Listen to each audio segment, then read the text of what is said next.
신명기 32장 36절로 43절까지 말씀. 참으로 여호와께서 자기 백성을 판단하시고 그 종들을 불쌍히 여기시리니 곧 그들의 무력함과 갇힌 자나 노인자가 없음을 보시는 때로다. 또한 그가 말씀하시기를 그들의 신들이 어디 있으며 그들이 피하던 반석이 어디 있느냐. 그들의 재물의 기름을 먹고 그들의 전제의 재물인 포도주를 마시는 자들이 일어나 너희를 돕게 하고 너희를 위해 피난처가 되게 하라. 이제는 나 곧 내가 그인 줄 알라. 나 외에는 신이 없도다. 나는 죽이기도 하며 살리기도 하며 상하게도 하며 낫게도 하나니 내 손에서 능히 빼앗을 자가 없도다. 이는 내가 하늘을 향하여 내 손을 들고 말하기를 내가 영원히 살리라 하였노라. 내가 내 번쩍이는 칼을 갈며 내 손이 정의를 붙들고 내 대적들에게 복수하며 나를 미워하는 자들에게 보응할 것이라. 내 화살이 피에 취하게 하고 내 칼이 그 고기를 삼키게 하리니 곧 피살 자와 포로된 자의 피요 대적의 우두머리의 머리로다. 너희 민족들아 주의 백성들과 즐거워하라.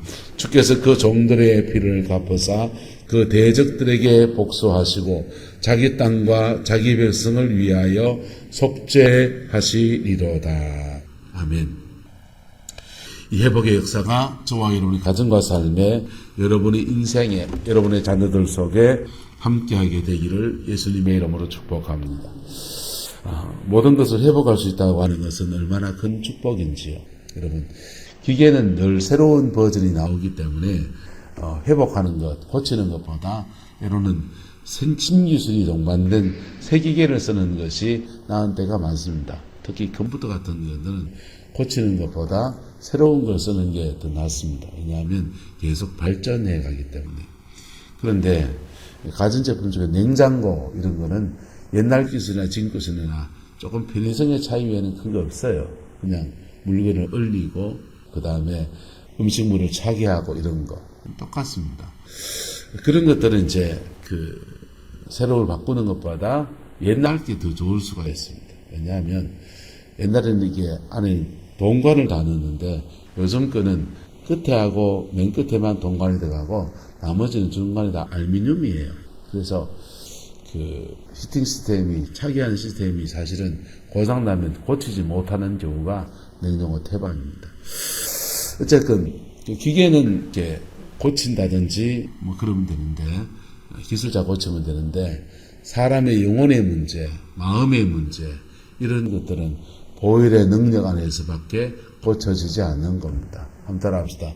입술의 3초가 가슴에 30년 됩니다.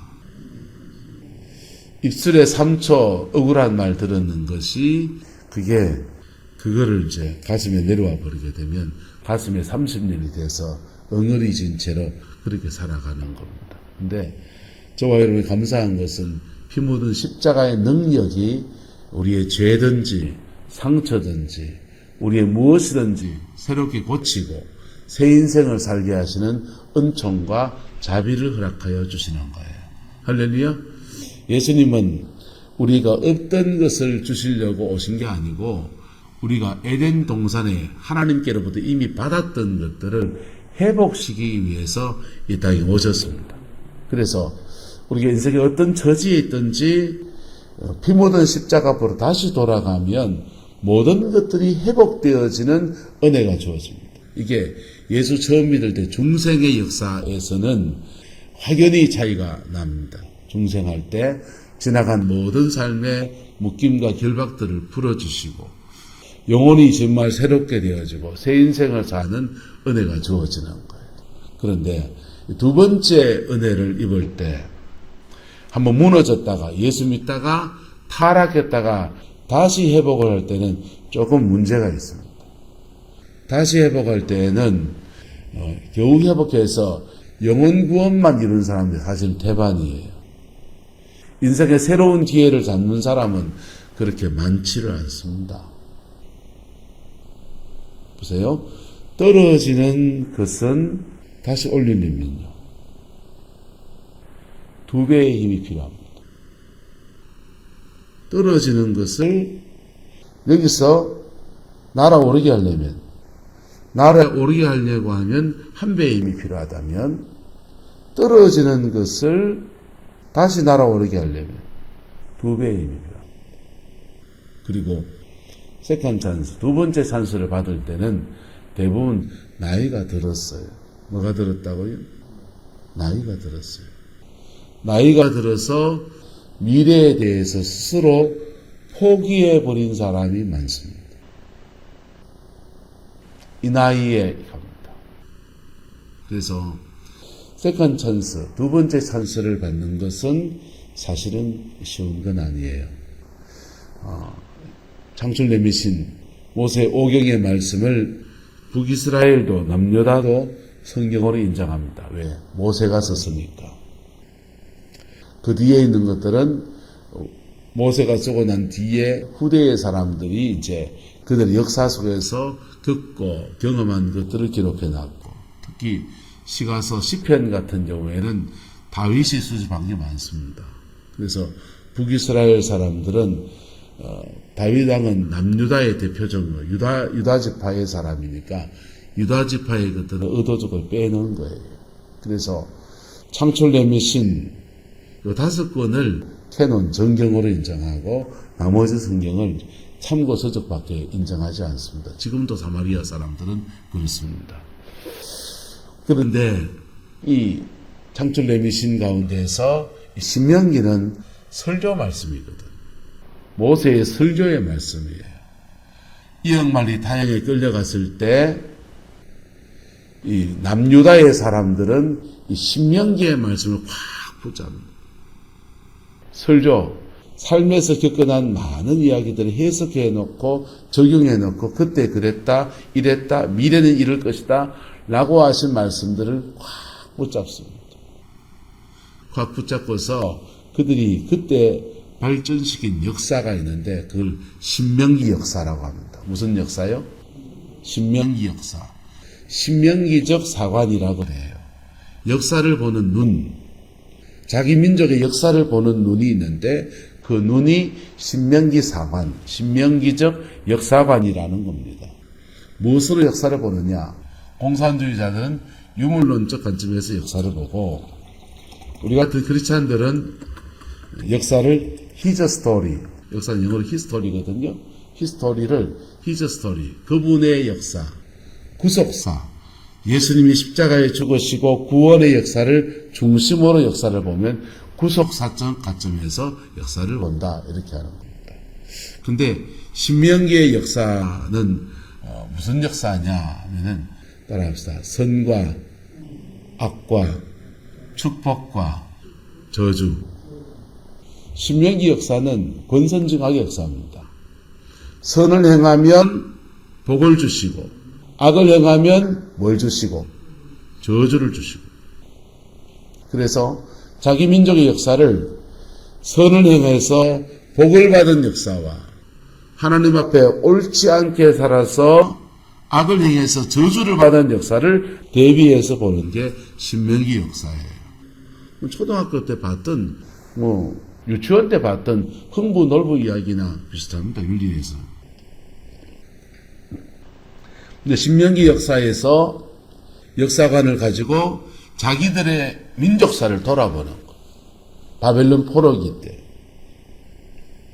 바벨론 포로기 때 자기 민족의 역사, 자기 아버지의 역사, 할아버지의 역사를 그들의 죄와 심판, 축복과 저주, 의와 복, 이 관점에서 역사를 돌아봅니다. 돌아보니까 맞을 짓 했다 안 했다? 맞을 짓 했다. 하나님 앞에 우리가 두드리 맞을 짓 했구나. 그래서 그 역사, 신명기 역사에서 그렇게 맞을 짓 했으면 회복의 은혜도 있다 없다? 회복. 저주에서 회복되는 비결을 말해놨습니다. 그게 32장입니다. 인생의 저주에서 헤쳐나올 은혜가 어디에 있는가? 바로 따라합시다. 언약 안으로 돌아가는 것입니다. 언약 안으로 돌아가는 거예요. 내가 지금 당하는 저주스러운 일들, 내가 지금 당하는 심판 같은 일들, 그 심판 같은 일들이요, 그냥 장난 아니에요. 한 장병 맞은 거 아니라고요. 목숨을 뺏기고, 집을 뺏기고, 종살이하고, 자녀를 종살이 중에서 길러야 되고, 먹을 것이 없어서 줄이고, 굶어 죽고, 강간당하고, 역사 안에서 별일이 다 일어난 그 인들, 나는 요만큼 죄 지었는데 하나님이 이 뜻만큼 때릴 수 있습니까? 항변할 수 있는 것이 인간입니다. 그 장난 아닌 그 인들 속에서 하나님의 그 심판이 정당하다라고 말하기가 너무너무 불편한 마음이에요. 그런데 하나님의 그 심판이 정당합니다. 왜요? 왜 정당합니까? 따라합시다. 거울이기 때문에. 내가 행한 것에 대해서 똑같이 심은 대로 거두게 하시는 역사 안에서 하나님의 심판도 내가 행한 것에 대해서 거울처럼 주어져요. 정당합니다. 그러나 용서와 회복이 주께 있사오니 그 은총을 구하며 나갈 때 드디어 회복의 때가 그렇게 주어지는 거예요. 그렇게 회복이 될 때 그들은 이스라엘 역사에서 큰 구원의 사건이 두 가지 큰 구원의 사건이에요. 구약 성경에. 첫 번째 구원의 사건은 애굽에서 구원받는 거예요. 어디에서 구원받는 거? 애굽에서 구원받는 거. 두 번째 큰 구원의 사건은 바벨론 땅에 끌려갔다가 되돌아오는 겁니다. 그들이 되돌아와서 성전을 지으면서 학개서를 씁니다. 그들이 되돌아와서 성벽을 세우면서 느헤미야서를 씁니다. 그들이 되돌아와서 말씀을 가르치면서 에스라서를 씁니다. 그리고 여러 성경을 쓰고 그 성경 말씀을 따라서 이제 그들이 새로운 절지들도 만들고 바벨론 땅에 끌려갔다가 되돌아온 것을 기념하는 여러 시간들을 가집니다. 여러분, 그게 그 은혜가 두 번째 기회예요. 인생에서 우리에게 일어난다면 그게 두 번째 기회인 겁니다. 할렐루야. 저와 여러분들에게 이 두 번째 기회가 주어지게 되기를 예수 이름으로 축복합니다. 안타깝게도 북이스라엘은 이 두 번째 기회를 잡지 못합니다. 똑같은 성경 받았습니다. 똑같은 말씀으로 그들이 경고를 받았습니다. 그들이 부인할 수 없는 시편은 놔두고 성경 아니라 치지만 그 사람들이 이사야서 성경이 아니라 하니까 내두고 근데 그들도 성경으로 인정하던 창출 내미신 5번입니다. 그 중심에 신명기입니다. 신명기적 역사 여러분이 붙들 수 있기를 예수 이름으로 축복합니다. 무속신앙은 축복을 추구합니다. 복받기를 원합니다. 밥그릇에도 복쓰고 이불백의 입에도 복쓰고 별때 다 복쓰고서 그러면 온통 복만 구합니다. 길룡화복을 주시는 신이 있고 그 신에게 열심히 빌면 복이 온다고 생각합니다. 여러분, 길룡화복을 주관하시는 분이 하나님이십니다. 근데 하나님 복을 안 줍니다. 그 하나님이 심판하십니다. 근데 그 하나님이 매를 때리십니다. 저주하십니다. 하나님은요, 산신령이 아니에요. 많이 빌면 복 주는 분이 아니에요. 하나님은 하나님의 기준에 따라서 축복하시고 하나님이 세우신 기준에 따라서 복을 주시고 하는 겁니다. 우리가 그 기준에 맞춰야 되는 겁니다. 할렐루야. 교회생활 오래 하면 10년 지나면 복 옵니까? 그런 거 없습니다. 오늘 내가 언약 안에 있는 자에게 축복의 문이 시작되는 거예요. 시작될 때는요, 항상 이 순서로 갑니다. 따라합시다. 영혼이 잘 되고, 범사가 잘 되고, 강건하기를. 첫 번째는 영혼의 문제입니다. 영혼부터 잘 되게 하시고, 영혼이 잘 된 사람이 기도만 해가 영혼이 잘 되냐? 아니요. 그렇지 않아요. 비나이다, 비나이다 하면 영혼이 잘 되냐? NO! 하나님 그런 분 아니에요. 영혼이 잘 기도하면서 회개하고 언약 안으로 들어갈 때 영혼이 잘 됩니다. 영혼이 잘 된 사람이 자기의 삶의 자리 안에서 심습니다. 뭐 한다고요? 심는다고요. 심는단 말이 교회 헌금하는 거, 교회 헌신 봉사하는 거, 그 심는 거 맞습니다. 근데 그것만 심는 것이 아니에요. 여러분의 삶의 자리 안에서 열심히 사는 거, 그것도 심는 겁니다. 하나님 앞에 심은 건 아니지만. 근데 영혼이 잘된 사람이 자기의 삶을 성실하게 살아가기 시작하면 삶의 자리 안에서 따라서 심은 것은 거두기 시작합니다. 죄인된 사람은요. 죄인된 사람은 자기의 삶의 자리 안에서 열심히 심습니다. 부동산을 새벽에 우리 새벽 기도 간다고 차 운행 가면 그때부터 밭에 올라가 밭일하고 바짝만 하고 장거리 준비하고 그러시더만요. 부지런하게 삽니다. 그런데 죄송하게 그렇게 심은 것들을 죄인인 사람이 자꾸 열심히 수고하면 따라서 빼앗깁니다. 뭐 한다고요? 빼앗긴다고요. 앗아간다니까. 누가 앗아갑니까? 사단이 앗아갑니다. 왜? 그의 삶의 자리 안에 누가 함께하니까? 원수가 함께하기 때문에. 그래서 예수 안 믿는 사람이라도 좀 윤리적으로 깨끗한 사람은 돈이 모입니다.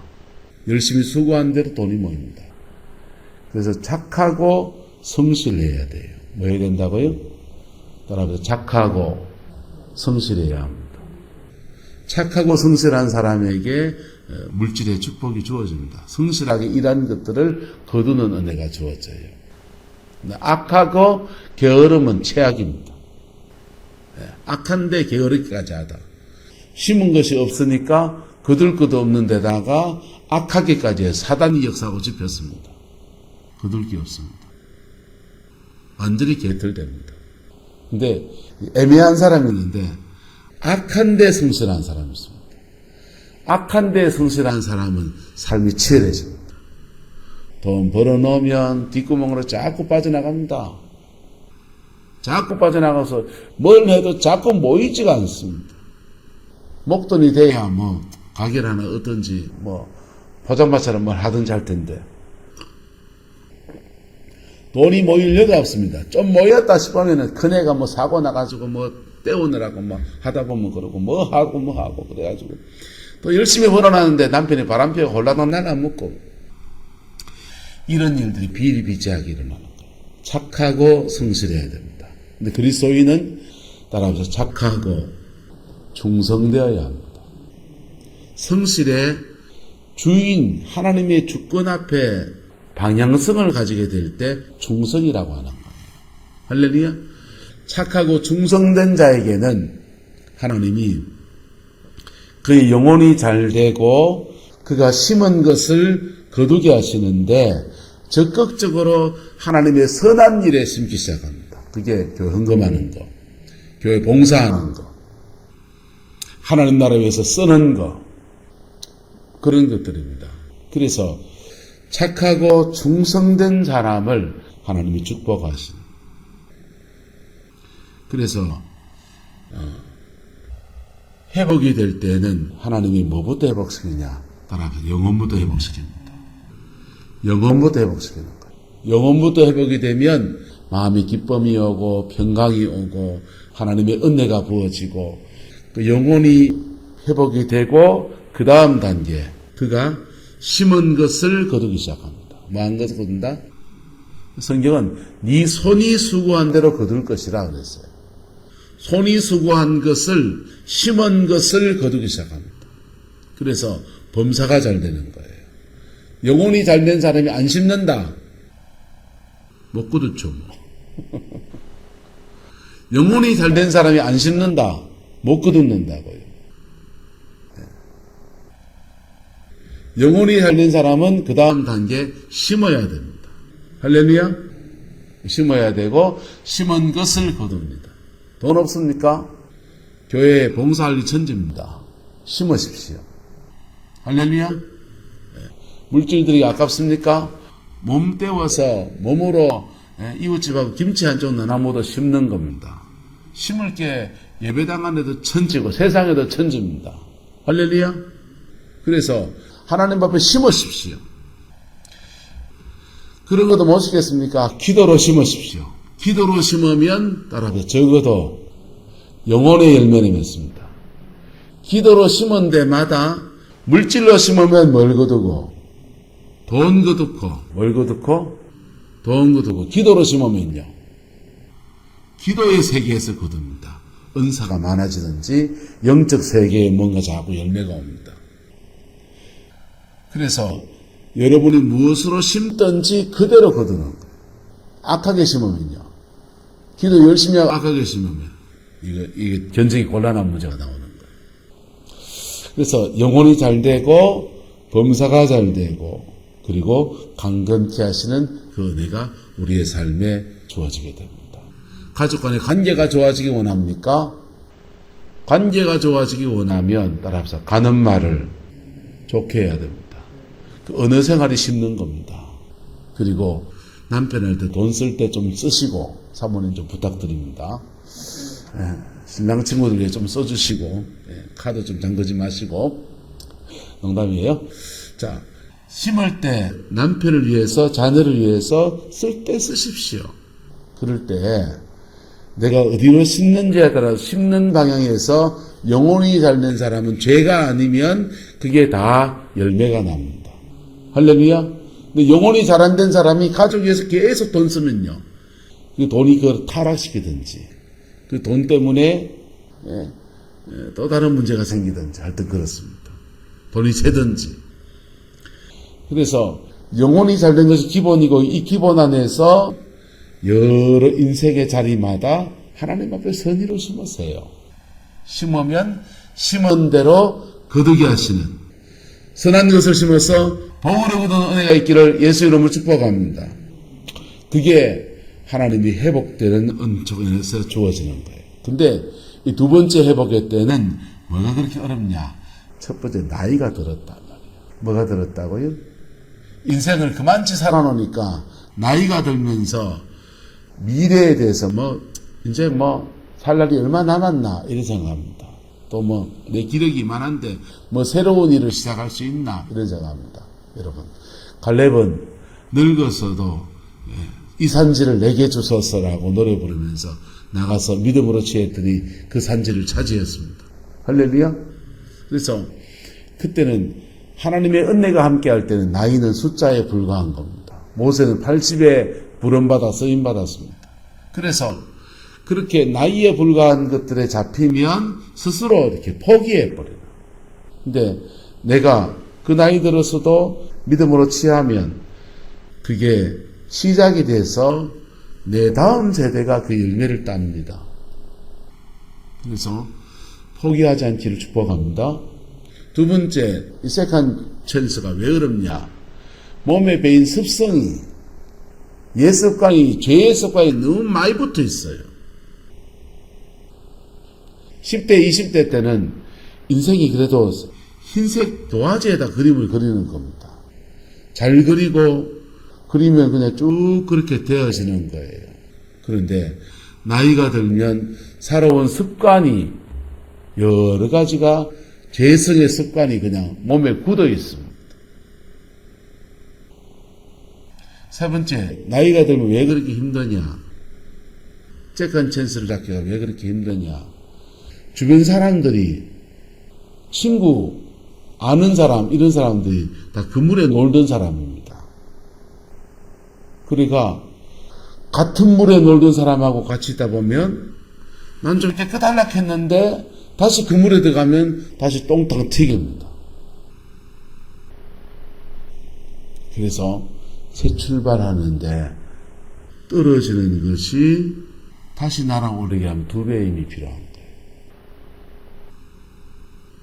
하지만 하나님은 처음 일으킬 때나 다시 일으키실 때나 하나님에겐 똑같습니다. 우리 처지가 그래서 자꾸만 우리가 스스로 포기해서 그런 거예요. 이런저런 이유 때문에. 할렐루야. 두 번째 기회, 주의 은혜로 붙들 수 있기를 그리스도의 이름으로 축원합니다. 교회 부흥도 똑같아요. 성만교회가 부흥한다 할 때 이거 한번 꺾인 교회죠, 우리 교회가 사실. 주님 교회가 갈라질 때 그 파도를 넘지 못하고 꺾였던 교회란 말이에요. 꺾였던 교회가 다시 일어서서 부흥하려면 2배의 힘이 필요합니다. 왜요? 무너지면서 받은 상처, 주고받은 말들, 그때 지은 죄 습관들, 온갖 것들이 뒤엉켜져 있습니다. 그래서 전 세계적으로도 하나님의 부흥이 왔다가 두 번째 다시 부흥이 오는 나라들은 아주 특별한 나라들이에요. 부흥이 왔다가 완전히 무너졌다가 다시 부흥이 오는 나라들은 아주 특별한 나라. 대부분은 두 번째 기회를 잡지를 못해요. 소아시아 지방에 큰 부흥이 왔습니다. 사도 바울을 통해서 초대교회가 다 소아시아 지방에 있었습니다. 근데 그 소아시아 지방에 이슬람이 들어와서 싹 쓸어버리고 난 뒤에 그 다음 다시는 부흥이 안 왔습니다. 두 번째 기회. 하지만 남의 나라 얘기하고 뭐 교회 얘기는 공동체 얘기네. 그렇지만은 두 번째 기회는 우리의 인생에는 절박한 문제라고. 장로님 맞지? 사모님 맞지? 예? 맞습니까? 맞습니까? 두 번째 기회는 우리의 인생에는 절박한 문제라고. 그래서 우리 이거 잡아야 되는 거예요. 절박하기 때문에. 할렐루야. 그 절박함으로 2배의 힘을 내야 되는 겁니다. 끊을 것을 끊는 강력한 결단이 필요합니다. 새로운 습관, 하나님 앞에 경건의 새로운 습관을 몸에 들이는 강력한 결단이 필요합니다. 그럴 때 세컨 찬스, 두 번째 찬스가 그에게 주어지는 거예요. 할렐루야. 저와 여러분 이거 붙들 수 있기를 그리스도의 이름으로 축원합니다. 두 번째 기회를 잡아야 됩니다. 그래야 그게 내 가정의 문제입니다. 내 삶의 문제입니다. 한번 따라합시다. 돈인 따나 못 물려줘도 신앙은 물려주자. 돈인 따나 못 물려줘도 제대로 된 믿음 하나는 물려줘야 됩니다. 그걸 위해서라도 두 번째 기회 잡아야 합니다. 할렐루야. 두 번째 기회를 잡으면 계속 말씀 나눴습니다. 회복이 주어집니다. 다시 에덴처럼 회복되어지고 다시 에덴처럼 하나님의 임재 안에 회복되어지고 다시 에덴처럼 땅 사병으로 강물이 흘러가면서 하늘에서 비가 내리고 복된 단비가 내려지는 은혜의 동산으로 회복이 되는 겁니다. 여러분의 가정 안에 이 은혜가 부러지게 되기를 그리스도의 이름으로 축원합니다. 기도하겠습니다. 좋으신 아버지 하나님, 주의 나라가 이루어지게 하소서. 주의 그 뜻이 이루어지게 우리 하나님 주장하여 주옵소서. 여호와께서 함께해 주시기 원합니다. 어린 양 예수 그 이름으로 우리를 주장하여 주셔서 예수 안에서 온전한 승리와 이김의 역사가 있게 하나님 역사하여 주옵소서. 여호와께서 함께해 주시기 원합니다. 예수님의 이름으로 축복하며 기도드리옵나이다. 아멘.